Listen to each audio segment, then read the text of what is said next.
Bonjour à tous, prenons un moment aujourd'hui pour lire et méditer un passage du livre du ciel de Luisa Picaretta. Au nom du Père qui me crée, du Fils qui me sauve et du Saint-Esprit qui me sanctifie. Amen. Jésus, nous nous immergeons une fois de plus en toi, dans ta divine volonté. Nous nous unissons à toi, nous nous unissons à ta divinité, à ton humanité, à ta volonté. Nous nous identifions à toi, nous nous consumons en toi, adorable cœur, nous perdons le rien, le néant que nous sommes, nous fusionnons nos volontés dans la tienne, nous les fondons dans la tienne, nous te faisons, d'où Jésus, l'offrande de nos volontés pour que tu t'en serves comme champ d'action, comme terrain de jeu, que tu poursuives ton œuvre de création dans nos cœurs. Nous nous perdons en toi, nous nous abandonnons entre tes bras à la manière de nouveau-nés et comme tous les jours, parce que nous aimons tant le faire, nous te serrons fort dans nos bras, contre nos cœurs et d'une seule voix. Nous voulons te dire que tu es important pour nous, Jésus, que tu es notre roi, notre bien, notre tout, notre amour, notre chéri, que nous avons besoin de toi. Nous voulons, Seigneur, t'adorer, t'aimer, t'honorer, te louer, te glorifier, te remercier, t'embrasser, nous prosterner à tes pieds, le tout avec ta volonté, au nom de toutes les générations humaines. Et également, au nom de tous, nous t'ouvrons les portes de nos cœurs pour t'y accueillir et nous te demandons de venir t'y établir définitivement avec ta maman, avec ton Père, avec l'Esprit Saint, avec absolument tout. Seigneur, nous t'attendons, nous te voulons le roi de nos vies, le roi de nos cœurs. Nous voulons que ce soit toi qui fasses tout en nous jusqu'à nos derniers souffles. Aussi, Seigneur, nous te remettons, comme tous les jours, les commandes, les rênes de nos vies, pour que vraiment tu sois l'acteur de chacun de nos actes et que ceci ne soit plus des actes humains, mais que tout se fait par toi, il soit divin, éternel, rempli de l'infini, avec cette portée intemporelle, universelle, magnifique, toutes ces vies divines, t'amenant de la gloire parfaite, un amour parfait, une adoration parfaite. C'est ce que nous voulons, devenir des petites sources de joie, de réjouissance pour toi. Seigneur, nous voulons que tu continues ta vie en nous. Aussi, sers-toi de nos humanités comme d'extension de ta propre humanité. Nous nous offrons à toi, utilise nos mains, d'où Jésus, et agis à travers elles, sanctifie chacun de nos actes, viens marcher dans chacun de nos pas, divinise-les, Seigneur, viens parler à travers nos lèvres, respirer dans toutes nos respirations, regarder à travers nos yeux, écouter à travers nos oreilles, viens penser à travers chacune de nos pensées, que tout soit prière, que tout soit action de gloire pour toi, viens faire circuler notre sang, viens faire fonctionner nos organes, viens faire bouger nos nerfs, viens faire palpiter nos cœurs, Seigneur, que ce soit ton Sacré-Cœur que nous aimons tant, qui palpite à l'unisson avec chacun de nos cœurs et qu'à chacun de ces battements, tu puisses recevoir des flots et des flots et des flots de louanges, de bénédictions et d'amour, également de réparation, parce que nous nous offrons à toi en âme réparatrice, comme chaque jour, pour te donner à chaque instant ce que les autres ne te donnent pas, ce que tes enfants ne te donnent pas. Nous voulons te donner toute la gloire que tu aurais dû recevoir des âmes si elles n'avaient pas quitté ta divine volonté, si elles s'étaient toutes conformées à tes grâces et étaient devenues toutes saintes, si les âmes n'avaient pas connu le péché. Nous voulons également te donner toute la gloire que tu aurais dû recevoir des âmes réprouvées, si celles-ci ne s'étaient pas arrachées de ton cœur pour aller se perdre. Nous voulons te donner toute la gloire que tu aurais dû recevoir des éléments créés, si tous les éléments avaient été dotés de raison. Nous voulons te donner toute la gloire, l'amour que tu devrais recevoir de toutes les âmes qui se trouvent au purgatoire, et nous voulons te donner toute la gloire que tu aurais dû recevoir de tous tes saints dans le ciel, tous nos saints patrons, etc. Voilà, toute la cour céleste. Nous voulons te donner toute cette gloire que tu aurais dû recevoir de tes saints si tous leurs actes sur la terre avaient été accomplis dans ta divine volonté. Nous voulons pallier à tous les manquements d'amour de tous tes enfants, de toutes tes créatures. Nous voulons pallier à toutes ces iniquités. Nous voulons réparer pour cela. Et nous voulons te donner à chaque instant les actes opposés à ces offenses qui te blessent, qui blessent le cœur de ta maman. Nous sommes totalement offerts à toi, Seigneur, et nous souhaitons être de bons instruments entre tes mains. Aussi, Seigneur, nous te demandons vraiment de tout notre cœur que tu nous investisses de ta présence, que tu nous investisses de ton amour, de ton Esprit Saint, et que tu nous marques de ton sceau royal, ce sceau de ton divin vouloir. Nous te remercions, Seigneur, mais il est si bon de le faire. Nous te remercions pour tout ce que tu nous as déjà accordé comme grâce. Nous savons que vraiment, si nous en sommes là où nous en sommes aujourd'hui, même à nos débuts, il faut l'avouer, dans la divine volonté, c'est grâce à toi, Seigneur. Tu as dit cette vie dans la divine volonté, c'est un prodige et prodige. Donc vraiment, tu nous y as amenés, c'est merveilleux. On ne vit pas encore complètement dedans, tu nous prêtes ta volonté pour le moment, mais c'est déjà si merveilleux de pouvoir lire chaque jour ces écrits du ciel, Tu nous aides à les comprendre, tu nous aides à mettre toutes ces vérités en pratique pour que ces vérités prennent vie en nous, deviennent vivantes en nous et que vraiment tu puisses par ces mises en pratique, par nos actes, par nos rondes, que tu puisses nous inonder de cadeaux. Voilà, tu nous rends propriétaires de tout quand on s'unit à toi et ça c'est si merveilleux Seigneur. Nous ne pouvons que te bénir pour tout ce que tu nous as donné et tout ce que tu nous donnes encore, ce que tu nous donneras. Nous te bénissons également de nous avoir donné Maman Marie qui est si merveilleuse, qui est notre mère plus que notre mère ici-bas. Nous l'aimons tant, elle est la dispensatrice de toutes les grâces. Nous savons que toutes les grâces passent par son cœur pour descendre dans notre cœur. Nous savons aussi, tu nous l'as dit dans ce volume 34 où tu nous as révélé tant de secrets relatifs à ta maman. Tu nous as dit aussi que vraiment la Trinité, vous regardiez vos enfants à travers la beauté de la Vierge Marie, à travers ce filtre de sa pureté, des merveilles résultant de sa royauté. Vraiment, alors nous remettons entre ses mains et nous voulons vraiment nous abandonner à elle. Nous voulons la reconnaître comme notre reine. Nous voulons qu'elle soit intime avec nous, qu'elle soit notre maman et qu'elle puisse vraiment nous guider chaque jour davantage à ton cœur parce que c'est ce qu'elle veut. Elle veut que nous t'offrions nos vies. Elle veut que vraiment nous puissions te donner un oui complet et ferme, que nous puissions chaque jour te réappeler dans nos actions. Elle veut nous partager sa royauté. Elle veut nous partager son héritage. Elle veut que nous vivions vraiment heureux, en fait, vraiment dans ta divine volonté. Que nous possédions cette source de tous les biens, de tous les bonheurs, de toutes les joies célestes, de toutes les béatitudes. Elle veut qu'on soit propriétaire de tout. Elle veut en fait vraiment ce que tout le ciel aspire, ce que tout le ciel veut, qu'on vive dans ta volonté et qu'on reprenne cette place qu'avait Adam dans son état d'innocence.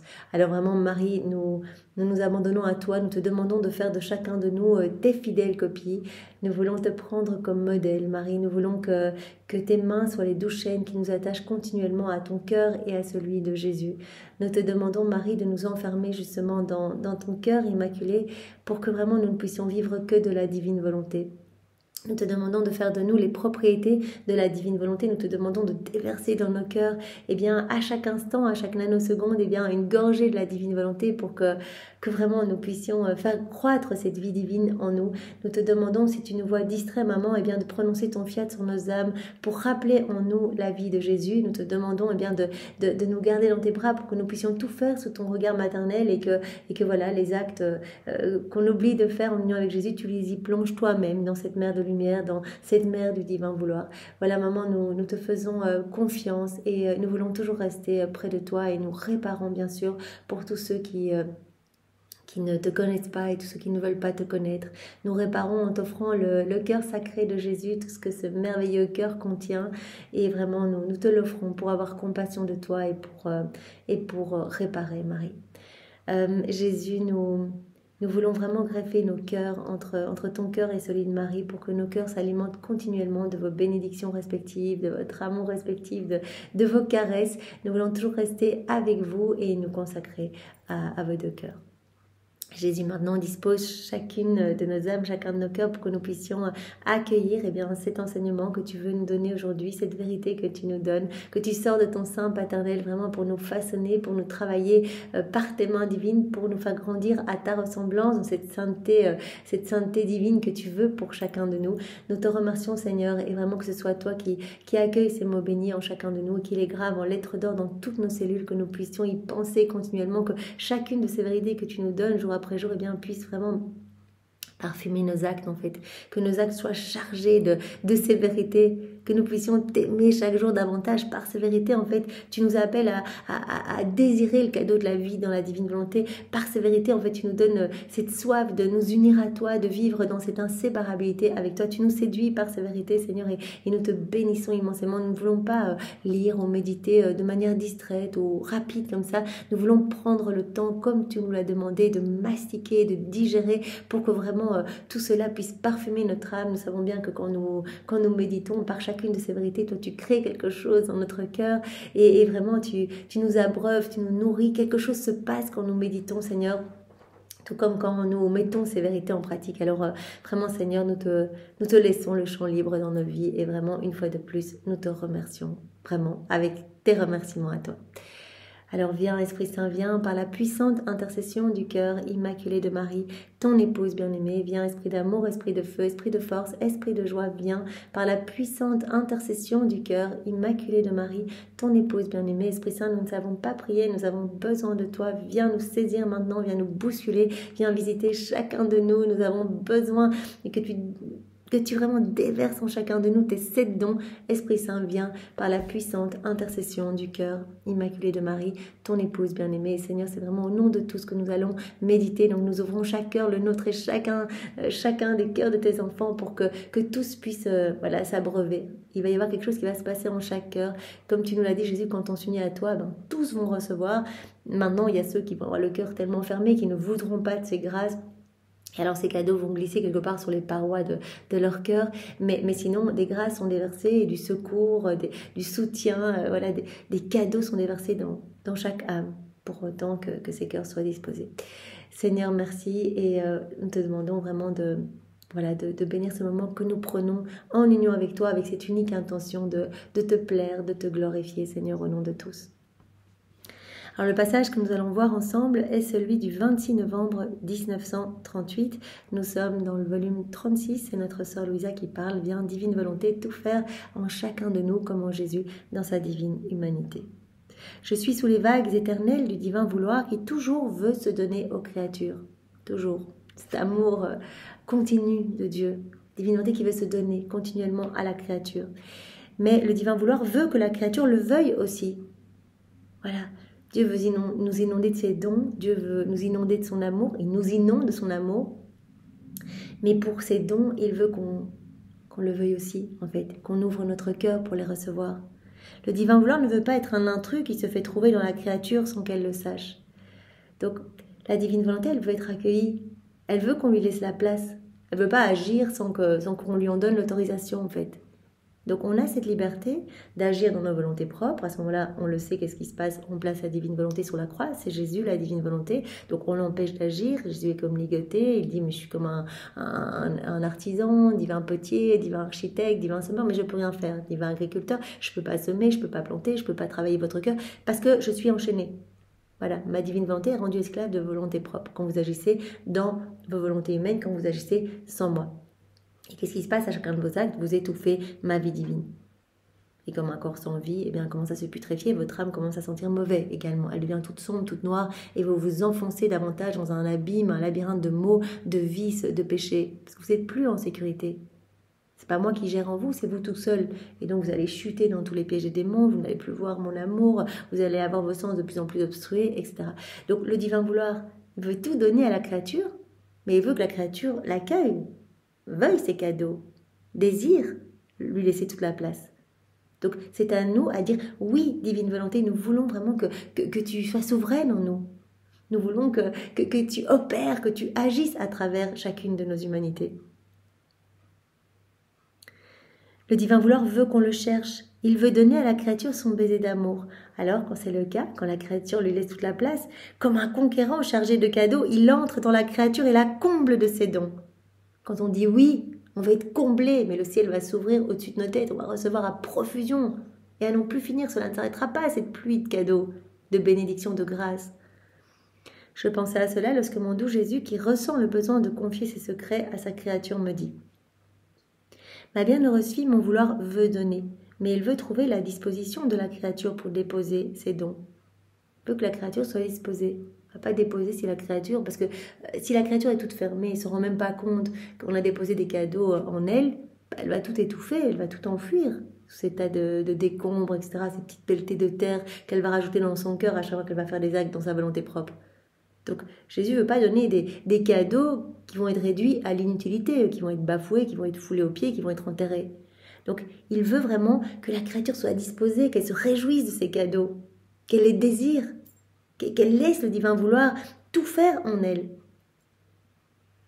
Il veut trouver la disposition de la créature pour déposer ses dons. La disposition, c'est comme la terre, nous dit Jésus, comme la terre entre les mains du fermier. Donc, peu importe la quantité de semences qu'il possède, sans avoir de terre où les semer, il ne pourra jamais planter.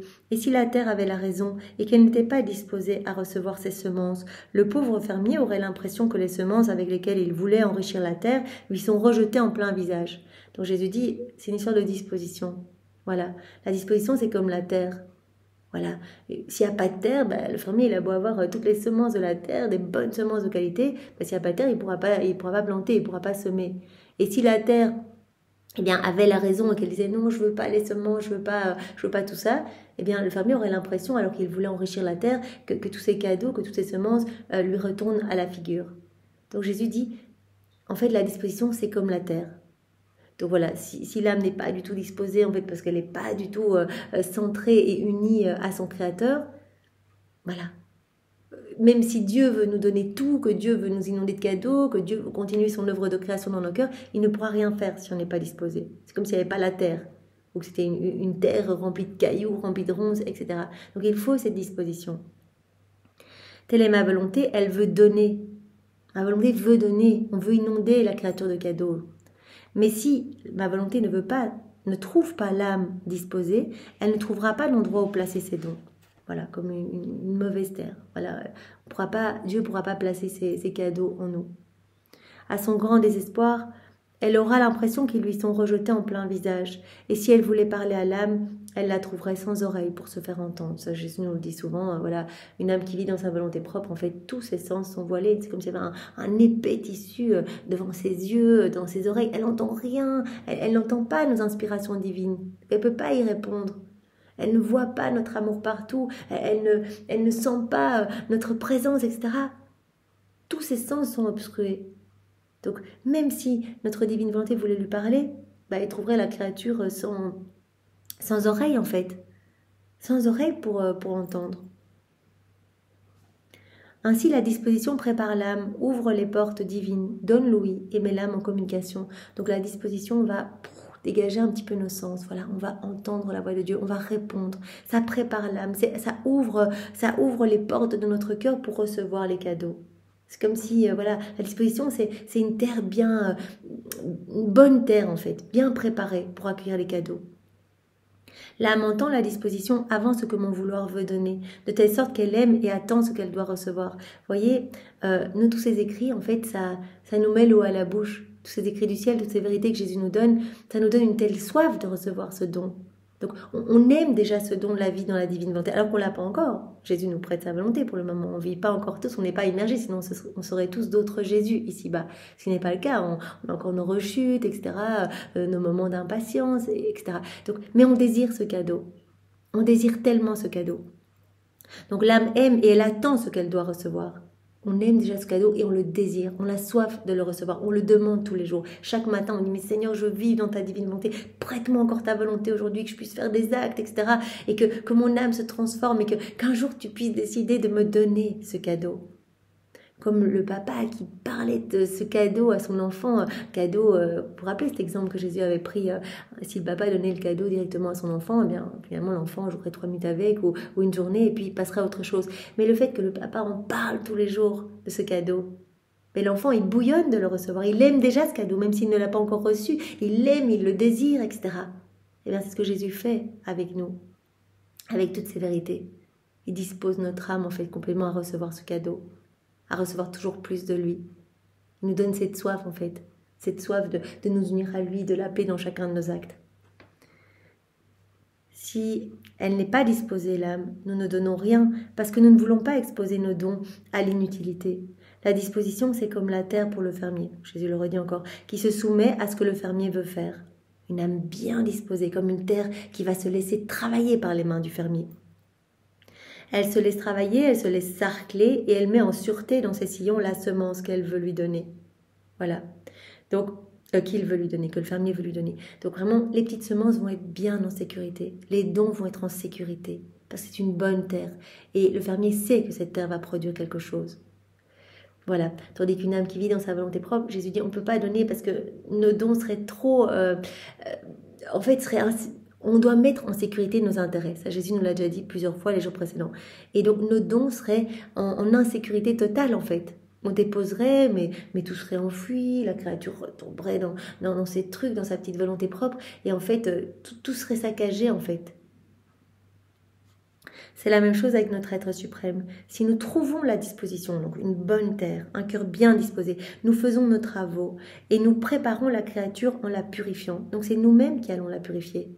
Jésus dit, si c'est une bonne terre en fait qui se laisse travailler, en fait c'est ça la disposition, c'est se laisser travailler. Même si on est un peu une vilaine terre au début avec des petits cailloux, des petites mauvaises herbes, etc. En fait, la disposition, c'est de dire, Jésus, je te laisse travailler mon cœur, en fait. Je te laisse, vas-y, tu peux retirer les ronds, tu peux retirer les mauvaises herbes, tu peux retirer les cailloux. Je me laisse travailler par tes mains. Donc la bonne disposition, c'est aussi s'abandonner. Voilà. Donc si nous trouvons la disposition, eh bien on commence nos travaux. Nous préparons la créature, on la purifie. De nos mains créatrices, nous préparons l'endroit où placer nos dons et former nos plus belles œuvres. C'est ça qui se passe. On s'abandonne entre les mains de Jésus, on est disposé, fais de nous ce qui te plaira, Seigneur, notre cœur t'appartient. Et Jésus, jour après jour, par chacun de nos actes, nous purifie, il retire des choses de nos cœurs, tout ce qui résulte de notre volonté propre. À chaque acte, il retire quelque chose de profondément humain pour y placer à la place quelque chose du ciel. Donc il travaille, il purifie notre cœur. Il ennoblit, il sanctifie nos cœurs. Donc on prépare l'endroit où placer nos dons et former nos plus belles œuvres. Mais si l'âme n'est pas disposée, si l'âme ne veut pas, non, ne travaille pas ma petite terre, je reste avec tous mes cailloux, toutes mes ronces, etc. Si l'âme n'est pas disposée, malgré toute notre puissance, il n'y a rien que nous puissions faire parce que son intérieur est obstrué par des pierres, des épines, de viles passions. Et comme l'âme n'est pas disposée, elle ne nous permet pas de les enlever. Donc la disposition, c'est aussi, j'accueille, vas-y, fais ce que tu veux dans mon cœur en fait, je te fais confiance.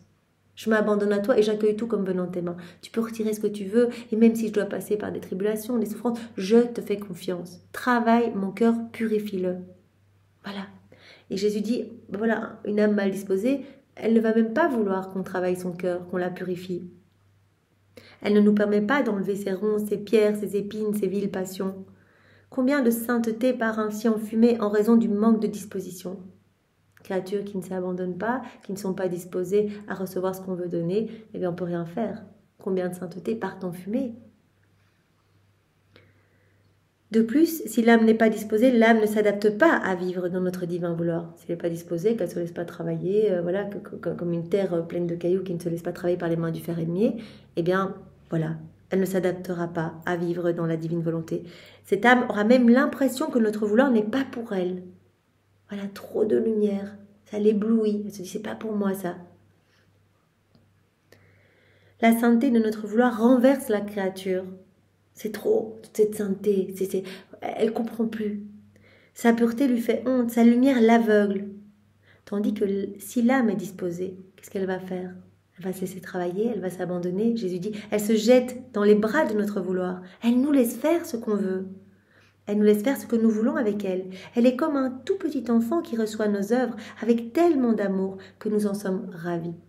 Un petit bébé qui se laisse travailler. Un tout petit enfant qui reçoit tout avec tellement d'amour et tellement de gratitude. Jésus dit, on en est ravis en fait. Donc la disposition, c'est aussi l'abandon. Jésus dit, la disposition, elle prépare l'âme. Elle ouvre les portes divines. Elle purifie les sens. Elle met l'âme en communication. Notre vouloir, que fait-il? Il répand son mouvement divin. Jésus va nous parler maintenant de ce mouvement divin. Voilà, nous savons bien que la divine volonté, c'est un acte éternel, un acte continuel, incessant. Ça ne s'arrête jamais en fait. Et l'amour de Dieu, il est continu. Dieu nous aime partout, à l'extérieur de nous, en nous, toute expression de son amour. Nous sommes bombardés de ces je t'aime. Donc il y a ce mouvement divin. La divinité, c'est un mouvement divin. Et quand l'âme vit dans la divine volonté va enclore cette âme dans ce mouvement divin. L'âme va posséder ce mouvement divin. Elle va posséder la divine volonté comme vie, donc elle va posséder ce mouvement divin. Et donc elle va se mettre en mouvement. Comme on l'avait vu il y a quelques jours, eh bien voilà, la divine volonté, c'est l'infatigable travailleuse. Elle est tout le temps en mouvement. Elle est tout le temps en train de... Elle régit tout, etc. Et donc l'âme va être prise dans ce mouvement et dans cet amour continu. Un des signes que l'âme vit dans la divine volonté, comme on l'a vu il y a quelques jours, c'est la continuité. Donc elle va posséder ce mouvement divin. Avec ce mouvement divin, l'âme trouve toutes nos œuvres en action. Donc, elle va posséder ce mouvement divin, c'est-à-dire qu'elle va avoir cet amour continu. Elle va aimer continuellement. Elle va courir partout pour trouver la divine volonté partout, tous les actes de la divine volonté. Elle va vouloir unir ses actes à ceux de la divine volonté pour que les siens et ceux de la divine volonté ne fassent qu'un. Elle va leur tenir compagnie à la divine volonté, placer ses petits je t'aime, ses petites adorations partout. Donc elle va courir continuellement, donc elle va posséder ce mouvement divin. Avec ce mouvement, l'âme trouve toutes nos œuvres en action. Elle les embrasse, elle les investit de son petit amour. Elle trouve tout, elle trouve ma conception, elle trouve ma naissance en action. Et elle veut concevoir et renaître avec moi. Donc c'est ça qu'on fait dans nos rondes. On est pris par ce mouvement divin et on parcourt partout l'œuvre de la rédemption, l'œuvre de la création. On met nos petits actes d'amour partout. On va trouver l'acte de conception de Jésus, son incarnation. Et on va vouloir nous incarner avec lui dans le sein de Marie. On va vouloir concevoir avec Jésus. On va trouver l'acte de sa naissance et on va vouloir renaître avec lui. Donc, on va trouver toutes les œuvres divines en mouvement. Et en s'unissant à la divine volonté partout, tout va être renouvelé dans notre cœur. Et on va recevoir tous les fruits attachés à tous ces mystères auxquels on s'associe. Donc, cette âme court continuellement. Possédant ce mouvement divin, elle court pour trouver toutes les œuvres divines en action. Donc elle trouve ma conception et ma naissance en action et elle veut concevoir et renaître avec moi. Et non seulement je la laisse faire, mais j'y trouve tant de plaisir que je me sens payée de retour pour être née sur la terre, parce que je trouve une âme qui renaît avec moi. Et j'aime trop quand l'âme s'unit à moi en fait, qu'elle court partout, qu'elle trouve mes œuvres en mouvement, qu'elle s'unit à moi dans tout ce que j'ai fait, dans toutes mes prières, dans toutes mes réparations, dans toutes mes souffrances, dans ma naissance, etc. Parce que rappelons-nous, Jésus nous avait dit dans un autre passage, moi je vous appelle tous, je prononce votre prénom, puisque tout ce que j'ai fait c'est toujours en acte de se donner. Donc au moment où ma maman m'emmaillotait, je vous appelais pour être emmailloté avec moi. Quand je faisais mes premiers pas, je vous appelais pour que vous enchaîniez vos pas aux miens et que vous marchiez saintement, etc. Donc Jésus, il est super heureux quand tout court partout dans l'œuvre de la rédemption, de la création, etc., dans l'œuvre de la sanctification, pour placer nos je t'aime, pour tout faire nôtre en fait, pour tout remettre en mouvement, tout réactualiser dans notre cœur. Le mouvement divin qu'elle possède la fait courir partout et trouver comme une armée puissante. Tout ce que mon humanité a fait, mes larmes, mes paroles et mes prières, mes pas et mes souffrances.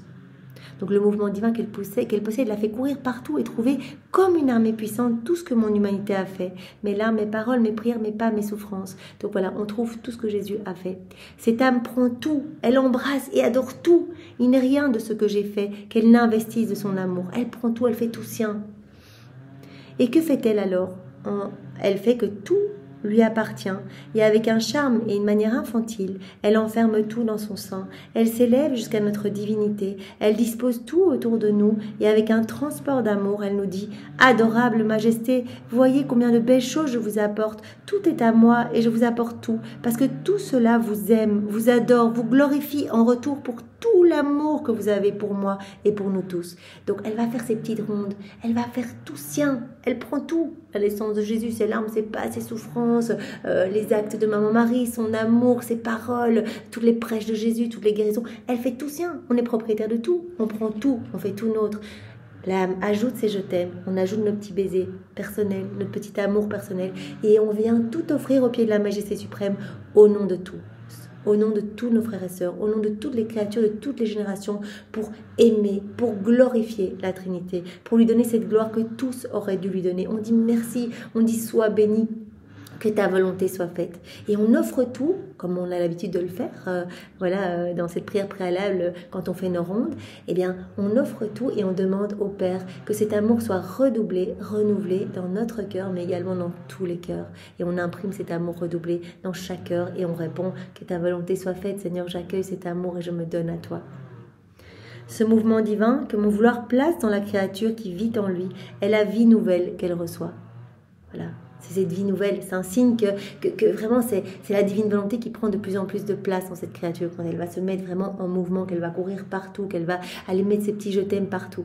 C'est un signe que la divine volonté est vraiment à l'œuvre en elle. Elle va être dans cette continuité, dans cette course pour mettre ses je t'aime partout. Donc Jésus nous dit ici, ce mouvement divin que mon vouloir place dans la créature qui vit en lui, c'est la vie nouvelle qu'elle reçoit. Elle va posséder la divine volonté comme vie, donc elle va posséder ce mouvement divin, parce que la divine volonté, c'est ce mouvement divin. C'est un mouvement incessant, un acte continuel. Avec ce mouvement, la créature, elle a un droit sur tout. Ce qui est à nous est aussi à la créature. On sait que l'âme qui vit dans la divine volonté, elle est propriétaire de tout. Elle a un droit sur tout. Tout lui appartient. Tout est pour elle. Tout a été fait pour elle. C'est pour cette raison que la créature peut tout nous donner. Oh, combien de surprises elle nous fait. Elle a toujours quelque chose à nous donner. Avec ce mouvement divin, elle a la vertu de courir partout. Elle va courir partout, comme Jésus nous l'a dit. C'est avec ce mouvement divin qu'elle possède, elle va courir partout, elle va être appelée à placer ses je t'aime dans chaque sacrement, elle va accompagner Jésus dans les mains de chaque prêtre qui le consacre pour le recouvrir de sa beauté, de sa pureté, elle va se retrouver avec Jésus dans chaque ciboire, chaque tabernacle pour l'adorer avec la puissance, la sagesse et l'amour de la divine volonté, elle va se retrouver partout, vraiment avec Jésus également dans chacun des autres sacrements, sacrement du baptême, de la réconciliation des malades, de l'ordre, du mariage, de la confirmation, elle se retrouvera avec Jésus partout. Voilà, elle courra partout et elle fera tout sien. Voilà, comme quand on parcourt par exemple les sacrements, eh bien on fait nôtre tout l'amour que Jésus veut nous donner dans ces sacrements, tous les effets de ces sacrements, tous les fruits de ces sacrements, on prend tout nous appartient, on prend tout, on ajoute nos je t'aime et on réoffre tout au Père pour glorifier le Père, pour glorifier la Trinité au nom de tous. Donc elle a un droit sur tout et elle a cette vertu de courir partout. Un instant, elle nous apporte la création pour nous aimer tout comme nous l'avons aimé dans toutes les choses créées. À un autre moment, elle nous apporte toutes les créatures qui nous aiment pour nous aimer pour tous et avec tous. Une autre fois, elle nous apporte tout ce que j'ai fait lorsque j'étais sur terre, afin de pouvoir nous dire « Je vous aime comme vous vous aimez vous-même ».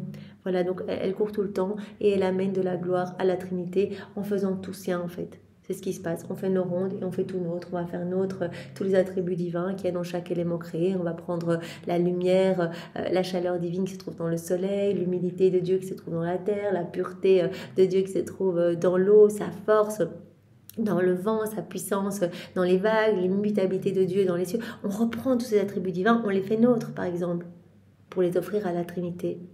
En acte d'amour et d'action de gloire au nom de tous. On peut également faire nôtre tout l'amour que Dieu a placé dans ces éléments créés. On peut faire nôtre tout l'amour que Dieu a déployé pour créer ces éléments. On peut réoffrir à la Trinité tous les actes d'Adam dans son état d'innocence. Ces actes qui amenaient tellement de joie à la Trinité, tous ces soleils irradiants, tous les actes de Maman Marie, l'intégralité de ces actes dans la divine volonté, tous les actes accomplis par toutes les âmes de tous les temps dans la divine volonté, depuis Louisa jusque les âmes qu'on connaîtra même pas dans le futur, qui seront dans la divine volonté. On peut reprendre tous ces actes et les réoffrir continuellement. Non seulement maintenant, mais à chaque battement de notre cœur, à chaque battement de nos cils, à chaque micro-mouvement de notre être. Voilà, cette créature n'arrête jamais. Elle nous amène toujours quelque chose. Elle va nous amener notre amour que nous avons placé dans la création. Elle va nous apporter toutes les créatures avec elle pour nous aimer. Elle va nous apporter tout ce que Jésus dit, tout ce que j'ai fait dans mon humanité, etc. Tout est à elle. Elle a un droit sur tout. Elle court partout. Elle prend tout. Elle fait tout sien. Elle ajoute ses je t'aime. Elle nous amène tout pour nous remercier, pour nous glorifier au nom de tous. Donc elle nous donne cette réciprocité d'amour à laquelle on aspire tant. L'homme, il a été créé pour accueillir tout notre amour, pour le voir, pour le réceptionner, pour être vraiment comme un réceptacle de notre amour, nous a dit tellement de fois Jésus. Et pour nous rendre cet amour, voilà, pour être notre compagnon, en fait, pour nous tenir compagnie, pour accueillir notre amour et y répondre. Donc voilà, l'âme qui vit dans la divine volonté va exactement faire cela. Elle va donner de l'amour à son Créateur et elle va recréer cette harmonie entre le ciel et la terre. Elle n'arrête jamais. Il semble qu'elle ne peut pas vivre sans nous faire de nouvelles surprises d'amour. Elle veut pouvoir nous dire « je vous aime toujours ». Donc c'est ça en fait le signe qu'on vit dans la divine volonté. On veut tout le temps glorifier au nom de tous, on veut tout le temps aimer, on veut tout le temps faire nos rondes. Pourquoi ? Pour répondre à cet amour. Pour dire je vois cet amour partout là autour de moi, je vois cet amour, je veux te reconnaître, je veux reconnaître ton amour, ta paternité divine, je veux y répondre au nom de tous ceux qui n'y répondent pas. Donc je me gorge de cet amour pour te le redonner en fait. L'âme qui vit dans la divine volonté, elle ne fait rien pour elle-même. Elle va pas faire des choses pour accumuler, voilà, aller chercher les choses pour elle. C'est pour tout rendre à la Trinité, pour rentrer vraiment dans cette danse parfaite d'amour, dans cette réciprocité d'amour, dans cette rivalité d'amour, dans ce jeu d'amour. Jésus parlait de cette compétition d'amour, parce que on n'offre pas quelque chose d'humain. On prend tout ce que Dieu nous donne, donc c'est du divin, et on lui redonne du divin avec notre petit je t'aime. Donc on offre vraiment du divin à Dieu, on offre Dieu à Dieu. Elle n'arrête jamais. Il semble qu'elle ne puisse vivre sans nous faire de nouvelles surprises d'amour. Elle veut pouvoir nous dire « je vous aime toujours ». Et nous appelons cette créature notre joie, notre bonheur perpétuel, parce qu'il n'y a pas de plus grande joie pour nous que l'amour continu de la créature. Donc on comprend bien, voilà, Jésus a commencé par nous dire « ma divine volonté, c'est un mouvement éternel, mouvement incessant, continuel. Donc notre amour ne s'arrête jamais, on vous bombarde tout le temps d'amour. » Voilà, on régit tout, la divinité régit votre aide, votre mouvement, vos palpitations cardiaques. La divinité régit chaque élément créé, donc vous êtes inondé de notre amour, partout. Et quand vous allez rentrer dans la divine volonté, eh bien, vous allez aimer comme nous, en fait, de manière continue. Donc vous allez posséder ce mouvement éternel. Quelle grande joie pour nous que de voir cette créature courir partout, pour collecter notre amour et nous le redonner. Il n'y a pas de plus grande joie pour nous que l'amour continu de la créature. Donc un signe que l'on vit dans la divine volonté, c'est amour continu. La continuité, on est poussé à faire nos actes tout le temps, poussé à faire nos rondes. Tout ça avec cette intention de donner à la Trinité ce que les autres ne donnent pas. Tu dois savoir qu'un seul acte accompli dans notre vouloir est plus qu'un soleil qui se lève, lequel, avec sa lumière, investit toute la terre, la mer, les fontaines, et le plus petit brin d'herbe n'est pas oublié. Tout est revêtu de lumière, donc le soleil de la création, voilà, quand il se lève, il inonde tout de lumière. Tout va être investi, tout va être revêtu de sa lumière. Eh bien, un acte dans la divine volonté, un acte accompli en union avec Jésus, va être beaucoup plus qu'un soleil. Jésus dit c'est un soleil éternel, en fait, qui va produire des rayonnements, mais sans jamais s'arrêter. Donc des grâces, des bienfaits pour toutes les âmes, etc., de la joie pour tout le ciel. Donc, chaque acte va être un soleil. Un acte dans notre vouloir va être comme un soleil qui va courir, chercher, investir toute chose, qui va former son manteau d'argent resplendissant en dehors et à l'intérieur des créatures. Donc comme le soleil qui va illuminer tout, qui va tout revêtir de sa lumière, eh bien un acte accompli dans la divine volonté va tout revêtir de sa lumière en fait. Cet acte court, cherche, investit toute chose et forme comme son manteau d'argent resplendissant en dehors et à l'intérieur des créatures. Et ainsi paré, il les apporte devant notre adorable majesté pour qu'elle nous prie dans notre volonté, avec des voix de lumière et d'amour qui parlent pour tous. Un acte accompli dans la divine volonté, nous dit Jésus, eh bien, bien sûr, continuera à parcourir les siècles pour donner le bien qu'il contient. C'est une vie divine, un acte accompli dans la divine volonté. Mais également, Jésus nous dit qu'un acte accompli dans la divine volonté, il est fait au nom de tous, en fait. On fait quelque chose, je fais ma vaisselle dans la divine volonté, je vais donner une gloire parfaite à Dieu au nom de tous, comme si tous les hommes de toutes les générations venaient dire « je te rends gloire, Trinité Sainte, je t'aime », etc. Et pour que les générations humaines soient plus agréables à Dieu, eh bien, c'est comme si notre acte venait les revêtir d'un manteau d'argent, d'un manteau de lumière, en fait. Que les âmes étaient revêtues de cette divine lumière. Voilà. Donc l'acte apporte toutes les créatures devant notre adorable majesté pour qu'elle nous prie dans notre volonté avec des voix de lumière et d'amour qui parlent pour tous. Et plaçant un doux enchantement sur nos pupilles divines, elle nous fait voir toutes les créatures habillées de notre divine lumière.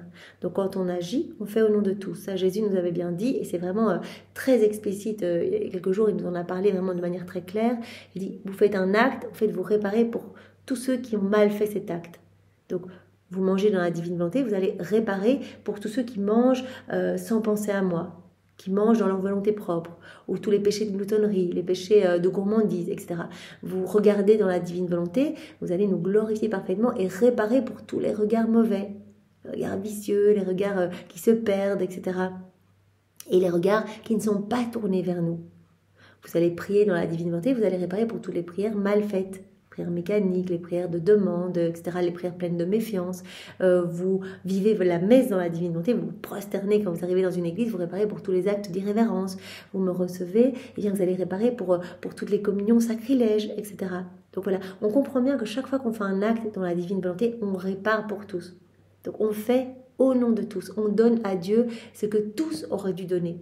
Donc Jésus nous montre par cet exemple, le soleil qui illumine tout, etc., et qui vient revêtir toute la terre comme de ce manteau de lumière, eh bien un acte va venir revêtir comme toutes les créatures de ce manteau de lumière.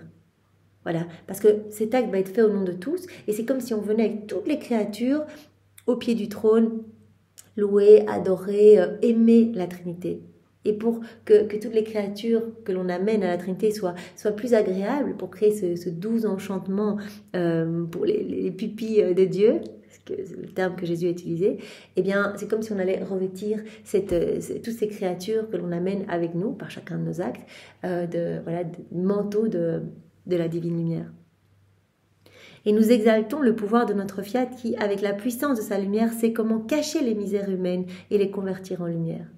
Les misères humaines sont converties en lumière, en fait. On fait des actes dans la divinité et c'est la lumière de nos actes qui vient éclipser la laideur du péché, qui vient recouvrir tout ce qui est sombre, tout ce qui est laid, en fait, et mettre en fuite les forces obscures. On ne refuse rien à un de ces actes parce qu'il a le pouvoir de nous donner toute chose et de compenser pour tout. Un acte accompli dans la divinité donne tout à Dieu. Tout est centralisé dans un acte accompli dans la divine volonté. Ce que nous faisons, c'est un acte maintenant. Vous écoutez, je parle, c'est la même chose. Il n'y a pas de différence entre oui, mais là j'ai fait un très grand acte, j'ai fait tout mon rosaire dans la divine volonté, ou bien juste j'ai bu un verre d'eau dans la divine volonté. Jésus dit c'est parfait. Chaque acte, qu'il soit petit, grand, spirituel ou de votre quotidien, chaque acte fait en union avec moi est parfait, est complet. Tout y est centralisé, c'est-à-dire toutes mes œuvres divines, tous les actes des saints, tous les actes de ma maman, ma divinité, mon humanité, ma volonté, même la Trinité s'y reproduit. Il y a tout dans chacun de nos actes. Donc Jésus dit, on ne refuse rien à un de ces actes, parce qu'il a le pouvoir de nous donner toute chose, il a le pouvoir de compenser pour tout, à nous donner tout ce que les autres ne nous donnent pas. Et il compense pour tout. En entendant cela, je me disais, si une créature vivant encore sur la terre, qui vit dans le divin vouloir, peut faire tant de choses avec un seul acte, que ne pourront pas faire les bienheureux dans le ciel qui vivent dans la vie éternelle?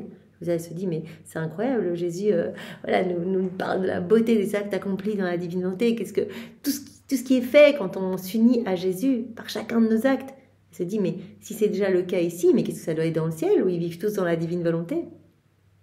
Jésus ajouta, ma fille, il y a une grande différence entre les bienheureux et l'âme qui est encore sur la terre. Énorme différence. Quand les âmes arrivent dans le ciel, il y a un statu quo, c'est fini. Ils ne peuvent plus acquérir de mérite, ils ne peuvent plus acquérir de nouvelles choses célestes, ils ne peuvent plus acquérir de nouvelles propriétés divines, etc. Statu quo, c'est terminé. Sur la terre, nous pouvons, par chacun de nos actes, acquérir plus de Dieu. Alors, on a cet acte croissant, comme on l'a vu hier. Donc par chacun de nos actes, c'est vraiment le royaume de la divine volonté qui grandit dans notre âme. Jésus élargit les frontières de ce royaume dans notre cœur. Il dilate notre cœur pour nous donner plus, etc. Il crée en nous, il y a à chaque fois de nouvelles créations. Il prononce son fiat créateur, nouvelle santé, nouvelle beauté, nouvelle floraison, à chaque acte que l'on fait. C'est juste magnifique. Il recrée son paradis en nous. Donc nous avons la possibilité de toujours faire de nouveaux actes et on grandit en intimité, on grandit dans cette relation d'amour, etc. Et puis la connaissance donne la possession. On a la possibilité encore sur la terre de mastiquer ces vérités, ces connaissances, de recevoir tous les biens contenus dans ces vérités. Tandis que quand on arrive dans le ciel, c'est fini, quoi. C'est statu quo. C'est ce que Jésus nous dit ici. Les bienheureux n'ont rien à ajouter. Leur vie, leurs actes, leurs volontés sont restés fixés en nous. Tout est fixé en Dieu. Là, on arrive dans le ciel, c'est fixé en Dieu, c'est fini. Et ils peuvent dire, notre jour est accompli, c'est fini. Il ne leur est pas accordé de faire plus. C'est pour cela qu'on a une chance incroyable de pouvoir encore vivre chaque journée, mais c'est incroyable, on peut acquérir en fait. Donc ne perdons pas notre temps, chaque acte est une vie divine et on peut en faire mais des milliers par jour, ces actes. Et en plus Jésus a dit, mais je connais exactement le nombre d'actes que vous devez faire pour que je vous donne le royaume de la divine volonté. Chaque nombre pour chaque personne est inscrit dans mon cœur. Donc peut-être qu'on se dit, mais j'ai déjà fait des milliers d'actes et ce royaume n'est pas encore établi en moi. Continuons, persévérons, parce que Jésus sait le nombre d'actes. C'est comme si à chaque fois, voilà, on faisait descendre un peu plus ce royaume dans notre cœur, mais également, on le sait, dans chaque cœur. Voilà, donc Jésus dit, pour les saints, les bienheureux, ils peuvent dire, notre jour est accompli, il ne leur est pas accordé de faire plus. Nous pouvons tout au plus leur donner des joies nouvelles et un amour nouveau. Mais tandis que la personne qui vit encore sur la terre, son jour n'est pas fini. Elle peut toujours faire plus avec cet acte croissant. Et si elle veut, et qu'elle vit dans notre vouloir, elle peut opérer des prodiges de grâce et de lumière pour tout le monde, pour le monde entier. Chaque acte, c'est des milliers d'âmes sauvées, vous imaginez ? Des milliers d'âmes en plus, une âme qui découvre les écrits du ciel. Chaque acte, on peut être sûr que c'est une personne qui donne son oui à Jésus. On travaille à peupler ce royaume de la divine volonté et on travaille à disposer des milliers et des milliers d'âmes. Là maintenant, chacun de nous, des milliers d'âmes qui sont en train de retourner à l'église, qui se repentent, qui vont se confesser, qui donnent leur cœur à Jésus, etc. Il y a des choses incroyables qui se passent. Au niveau spirituel, on avance dans la foi, dans la confiance, mais c'est juste incroyable. Donc, pour l'âme qui vit encore sur la terre, son jour n'est pas fini. Et si elle veut, et qu'elle vit dans notre vouloir, elle peut opérer des prodiges de grâce et de lumière pour le monde entier. Ces rayonnements de lumière qui vont sauver des âmes. Et des prodiges d'amour pour son Créateur. De l'amour, on donne du parfait à Dieu. On le glorifie au nom de tous. Tout ce qu'on peut faire ici-bas. Dans le ciel, non. C'est fini. On sera que dans l'exaltation, joie et bonheur, etc. Mais ici, on peut encore travailler vraiment pour sauver des âmes, pour en ramener à Jésus. On peut prendre, puisque tout nous appartient. Jésus a dit, elle a un droit sur tout. Donc on peut tout prendre, aller prendre tout ce qui est dans le cœur de Jésus, aller le placer dans chaque cœur, etc. Placer une semence de la divine volonté dans le cœur de nos proches et de toutes les âmes pour que toutes puissent s'ouvrir en fait à ce cadeau, s'ouvrir à recevoir ce cadeau. Donc on peut tout faire ici. Tout nous appartient. On peut prendre les larmes de maman Marie, aller nettoyer les âmes du purgatoire pour qu'elles se purifient plus vite. On peut vraiment prendre l'eau et le sang du côté de Jésus, au moment de sa mort, pour aller faire un petit baume de miséricorde et aller inonder toute la terre avec ce baume de miséricorde pour que les âmes puissent avoir foi en Dieu, qu'elle puisse aller se repentir, demander pardon, se jeter dans les bras du Père comme autant d'exilés et orphelins qui retrouveraient la maison paternelle. Donc sur la terre, elle peut tout faire. C'est pour cette raison que toute notre attention va vers l'âme qui vit encore sur la terre, parce que notre œuvre continue encore, on crée en elle continuellement, on l'embellit, etc. Et par les connaissances, nous savons bien que Jésus nous a dit, la connaissance en fait va, donc vous poussez à la mise en pratique, et en fonction de toutes ces connaissances que vous allez digérer et des actes que vous allez faire, vous allez acquérir tel ou tel degré de gloire dans le ciel. Jésus avait dit, il y a différentes demeures dans le ciel et vous allez avoir les demeures les plus belles en fait. En fonction des connaissances, il y a un degré dans cette hiérarchie des enfants de la divine volonté. Il y a vraiment ceux qui auront eu beaucoup de connaissances, qui auront beaucoup mis en pratique, qui seront tout en haut, qui vont recevoir le plus de gloire en fait. Donc c'est vraiment important. Tout ça, c'est ici qu'on acquiert. Voilà, et la possibilité de sécher les larmes de Jésus, de venir avec lui au jardin de Gethsémani, venir avec lui tout au long de sa passion, être près de lui, mais quelle intimité, etc. Et à chaque fois qu'on vient près de lui, comme on le sait, on remet en mouvement ces mystères. Ils se réactualisent dans notre cœur, donc on reçoit tous les fruits attachés à ces mystères et toutes les âmes reçoivent également ces fruits. Donc c'est juste extraordinaire ce qui se passe. C'est pour ça que Jésus dit, c'est pour cette raison que toute notre attention va vers l'âme qui vit encore sur la terre, parce que notre œuvre continue encore en elle, on crée, elle n'est pas terminée. Si l'âme s'y prête, nous accomplissons des œuvres comme jamais auparavant, des œuvres si belles qu'elles stupéfient le ciel et la terre. On crée, mais des choses sublimes en fait.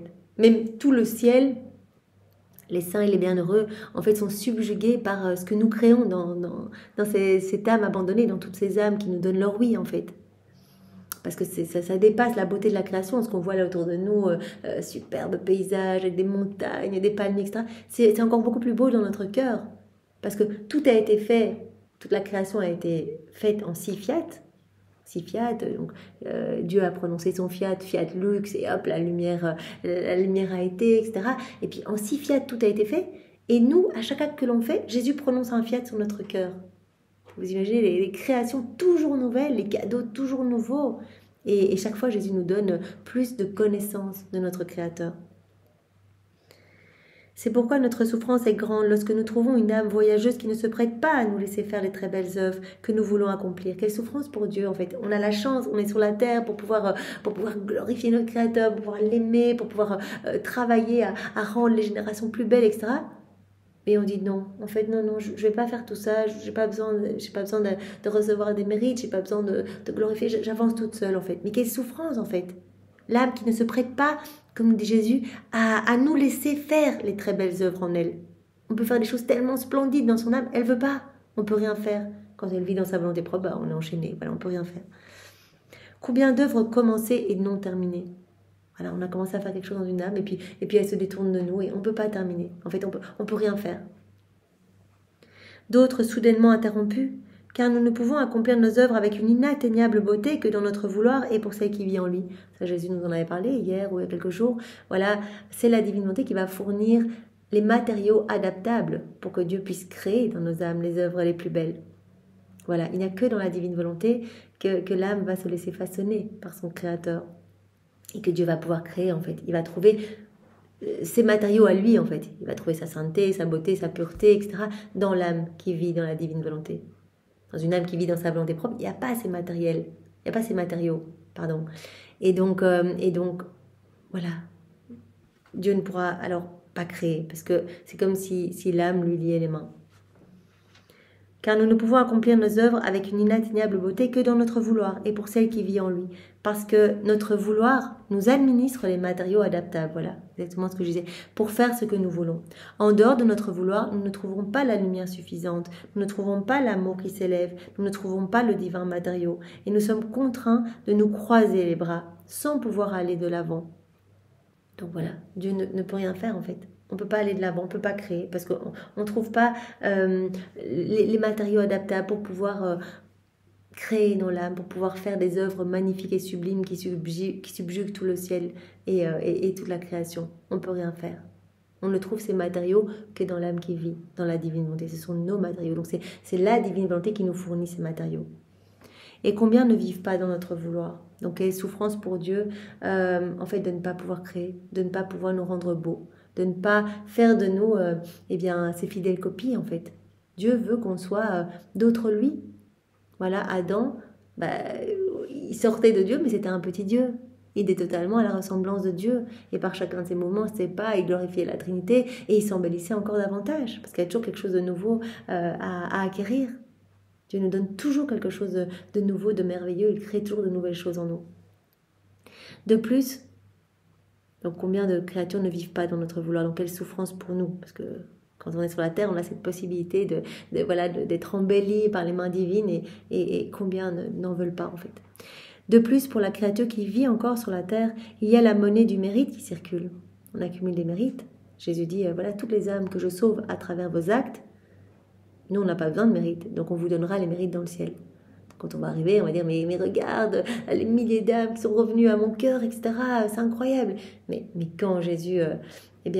quand tu t'es servi là, que tu t'es servi du plat dans ton assiette, que tu l'as fait dans la divine volonté. Voilà, tu m'as permis d'aller rechercher des cœurs, tu m'as permis d'aller en nourrir, etc. à travers ce mouvement. Voilà, ce mouvement divin. Et ça continue à me ramener des âmes. Donc Jésus est en train, par tous ces actes que l'on fait, de préparer vraiment notre couronne de gloire pour notre arrivée dans le ciel. Donc pour la créature qui vit encore sur la terre, il y a la monnaie du mérite qui circule. Et notre image divine qui possède la valeur infinie est imprimée dans tous ces actes animés par notre vouloir. Chaque acte que l'on fait, dans la divine volonté, va apporter cette empreinte royale, l'effigie de la Trinité en fait, cette marque divine. Et on sait que nos anges, gardiens, toute la cour céleste viennent amener ces actes à la place la plus élevée dans le ciel, la position la plus honorable, et viennent déposer ces actes dans les trésors royaux. Ces actes sont déjà confirmés, ne devront pas être refaits au purgatoire. Et Jésus dit, ces actes sont comme nos actes en fait. Voilà. Et ces actes vont servir comme d'acompte de monnaie pour que vous puissiez acquérir ce cadeau de la vie dans la divine volonté pour que ce royaume se forme en vous et que ce royaume descende sur la terre. Donc c'est comme si vous payiez chaque fois une petite avance. Voilà, notre image divine qui possède une valeur infinie est imprimée dans tous ces actes tous ces actes animés par notre vouloir. Ainsi, lorsque la créature le veut, elle a la monnaie pour nous payer ce qu'elle veut. Voilà. Par ces actes, en fait, on ne peut rien lui refuser. Comme Jésus le disait un peu plus haut, on ne refuse rien à un acte accompli dans la divine volonté, parce que cet acte peut tout et compense pour tous. C'est pourquoi notre œuvre et notre intérêt sont pour les âmes qui vivent encore sur la terre, parce que c'est un temps de conquête. Voilà, dans le ciel, il n'y a plus de nouvelles conquêtes. Voilà, tant pour l'âme bienheureuse, elle ne peut plus faire de nouvelles conquêtes. C'est pour ça que les saints et les bienheureux attendent que nous, sur la terre, voilà, on refasse leurs actes, leur vie dans la divine volonté. Dès qu'on entend que c'est la fête d'un saint, eh bien, on doit vraiment avoir ce réflexe de dire mais je plonge toute ta vie dans le divin vouloir. Je la refais, je donne toute la gloire que tu aurais dû donner si tous tes actes avaient été accomplis dans la divine volonté, je la donne à la Trinité. Et je t'inonde vraiment de l'amour trinitaire et je t'offre pour te donner une gloire supplémentaire, une gloire accidentelle. Donc on dit ça au sein du jour, par exemple. Je t'offre eh bien tous les actes que Jésus et Marie ont accomplis dans la divine volonté lors de son passage sur la terre. Jésus étant la divine volonté, Marie étant devenue par grâce ce que Jésus est par nature. Et je t'offre également toutes les messes, 500 000 messes par jour, paraît-il. Donc toutes les messes, de la première messe célébrée jusqu'à la dernière qui sera, je te les offre. Et je t'offre également tous les fruits des souffrances de Jésus, tous les fruits des souffrances de Maman Marie. Voilà, c'est comme ça qu'on glorifie les saints, parce qu'au ciel, ils ne peuvent plus avoir de nouveaux mérites, ils ne peuvent plus faire de nouvelles conquêtes, etc. Voilà, et donc, et Dieu ne peut plus non plus, voilà, il n'y a pas non plus de nouvelles conquêtes dans... Dieu peut conquérir notre cœur, peut prendre de plus en plus d'espace, peut vraiment se déployer en nous. Mais donc, comme Jésus nous a dit, dans le ciel, c'est statu quo. Il n'y a plus de nouvelles conquêtes, c'est plus un temps de conquête dans le ciel. Au ciel, il n'y a plus d'acquisition, mais c'est uniquement la joie et le bonheur. Donc vraiment, Jésus nous dit bien, notre intérêt et notre œuvre sont pour les âmes qui vivent encore sur la terre. Évidemment, celles qui vivent dans la divine volonté, là on peut agir, on peut se déployer en elles, on peut s'amuser, on peut créer, on peut faire plein de choses. Donc c'est magnifique. Donc laissons vraiment ce champ d'action complet à la divine volonté en nous. Offrons-nous qu'elle puisse être opérante en nous. Et c'est magnifique. Tout ce qui va se passer dans notre cœur, combien notre cœur va être embelli et combien on va amener de la joie partout dans le ciel et partout sur la terre, toutes ces grâces qui vont être distribuées. Merci Seigneur pour vraiment cette vérité que tu nous as donnée infiniment belle. Pour te remercier, nous t'offrons l'amour de Maman Marie, nous t'offrons son Immaculée Conception, nous t'offrons voilà sa maternité, ses baisers, ses caresses, on t'enveloppe dans son manteau céleste et vraiment on te bénit avec tes propres bénédictions, on te bénit au nom de tous. Voilà, et donc pour récapituler, c'est toujours important je trouve pour ancrer la vérité qui nous a été donnée. Pour récapituler, Jésus nous a appelés à être vraiment abandonnés entre ses mains, à être comme des terres bien disposées. Vous voyez, la disposition, c'est comme une terre dans les mains du fermier. Une terre, s'il n'y a pas de terre, le fermier, déjà, il ne peut pas planter. Si c'est une terre qui rejette toutes les semences, qu'elle est remplie de cailloux, etc., en fait, qui n'accueille pas les semences, eh bien, rien ne pourra être fait dans cette terre. Mais si c'est une âme qui est bien disposée comme une terre bien disposée, qui se laisse travailler par les mains du divin fermier, et bien en fait des belles choses vont pouvoir se créer et Dieu dit on va pouvoir déposer nos dons dans cette âme. Voilà, on fait nos travaux, on peut la purifier, on trouve l'endroit en fait où placer nos dons et former nos plus belles œuvres. Donc on va pouvoir s'amuser, on va pouvoir créer. Donc il faut cette disposition, il faut cet abandon complet entre les mains de Dieu. Alors Jésus nous a parlé ensuite après de son mouvement divin et la divinité va enclore la créature qui vit en elle dans ce mouvement. Donc l'âme qui vit dans la divinité va acquérir, va posséder ce mouvement divin et donc elle va être poussée à courir continuellement. Elle ne pourra plus s'arrêter, elle sera dans cette continuité de l'amour en fait. Elle fera ses actes tout le temps, comme Louisa qui du matin au soir, elle faisait ses rondes, etc. Et du soir au matin, elle ne pouvait pas s'arrêter. Voilà, elle était embarquée par ce mouvement en fait incessant. La divinité qu'elle possédait en elle, eh bien l'emmenait dans ce mouvement incessant. Donc voilà, l'âme va courir, va placer ses je t'aime partout, elle va faire tout sien en fait. tout lui appartient. Elle va tout prendre, elle va ajouter ses je t'aime, elle va venir tout redéposer au pied de l'Éternel, au nom de tous, pour glorifier la Trinité. Donc elle va trouver la naissance de Jésus, sa conception, tous ses actes, ses paroles, ses pas, ses souffrances. Elle va tout prendre, elle va tout embrasser, elle va tout adorer, elle va tout réoffrir à la Trinité avec ses je t'aime pour que tout cet amour et que tous ces actes soient renouvelés dans chaque cœur. Voilà, donc elle a un droit sur tout, elle court partout, elle n'arrête jamais, nous dit Jésus, elle nous fait toujours de nouvelles surprises d'amour. Il n'y a pas de plus grande joie pour nous que l'amour continu de cette créature. Donc quand on va se plonger dans la divine volonté, on va être bien disposé pour se laisser travailler par les mains divines de Dieu, eh bien on va vraiment acquérir ce mouvement continu, cet amour continu, un signe que l'on vit dans la divine volonté. On va ressentir d'ailleurs cette vie en nous. Comme Louisa qui sentait vraiment cette force en elle, cette vie divine en elle. Voilà, tellement fait d'actes, Louisa, qu'elle sentait, en fait, Jésus, c'est Jésus qui est en nous. Elle sentait Jésus souffrir en elle, Jésus pleurer en elle, Jésus être heureux en elle. Elle sentait le souffle de Jésus dans son souffle, etc. Alors Jésus nous a dit également que voilà, une âme qui vit dans la divinité, donc voilà, elle va courir partout, etc. Donc elle va posséder ce mouvement éternel, avoir cet amour continu pour son Créateur, va réparer pour tous. Et alors elle va chacun de ses actes va donner à la Trinité ce que les autres auraient dû donner. Donc Jésus nous a parlé de ces actes magnifiques qui, plus que le soleil qui enveloppe tout de sa lumière, eh bien chacun des actes va recouvrir tout d'une lumière resplendissante. Et c'est comme si la créature emmenait toutes les créatures et que pour charmer quelque part, quel était le terme, pour enchanter la Trinité, elle va, en fait, l'acte va recouvrir toutes les créatures et bien, de cette lumière divine pour que toutes puissent honorer et glorifier la Trinité. Donc c'est comme si en fait tous les hommes venaient aimer, adorer par chacun des actes que nous faisons. Jésus avait dit on ne peut rien refuser à un acte accompli dans la divine volonté parce qu'il nous donne tout et il compense pour tout. Et alors Jésus avait terminé, parce que Louisa se posait la question, sur cette grande différence entre les âmes ici-bas qui vivent dans la divinité, qui acquièrent de nouveaux mérites tout le temps, qui amènent de la joie partout, de la lumière partout, qui sauvent des âmes, etc. Enfin, bien sûr, c'est Jésus en nous, c'est la divinité qui opère en nous, et les bienheureux dans le ciel qui vivent dans la divinité, mais qui ne peuvent plus rien faire, il n'y a plus de nouvelles conquêtes, etc. Et donc Jésus avait dit, voilà, toute notre attention est vraiment sur les âmes ici-bas, parce qu'elles vont pouvoir nous glorifier parfaitement et parce que pour elles, c'est encore le temps des conquêtes en fait. Et elles peuvent vraiment, eh bien, elles peuvent, quel était le terme utilisé par Jésus ?